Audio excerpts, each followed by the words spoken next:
नमस्ते दीदी भैया, देखिएगा हमारे यूट्यूब चैनल पर एक भजन गीत जा रहा है, बहुत प्यारा है। पसंद आएगा तो लाइक करिएगा, शेयर करिएगा, कमेंट में बताइएगा कैसा लग रहा है। मनवे में मंदिर बनाई तीरथ हम करे नहीं जाइब, मनवे में मंदिर बनाई तीरथ करे नहीं जाइब, अपने ही सासुर का सिल्ला बनाइबो,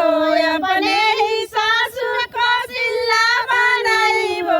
रोज रोज चरण दबाई तीरथ हम करे न जाइब,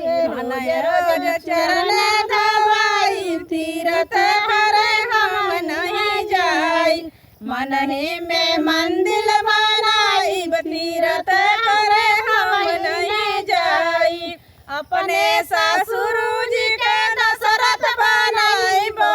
अपने ससुर जी के दशरथ बनाइबो, रोज रोज चरण दबाई तीरथ करे हम नहीं जाइब, रोज रोज चरण दबाइबो तीरथ करे हम नहीं जाइब, मनवे में मंदिर बनाइबो तीरथ करे हम नहीं जाइबो,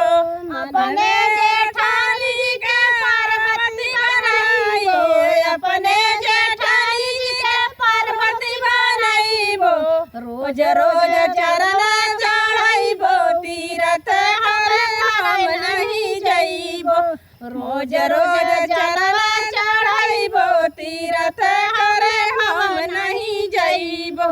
मन ही में मंदिर बनाइबो तीरथ करे हम नहीं जाइबो, अपने भसुर जी के शंकर बनाइबो, अपने भसुर जी के शंकर बनाइबो, रोज रोज भल्ला चढ़ाइबो तीरथ करे हम नहीं जाइबो,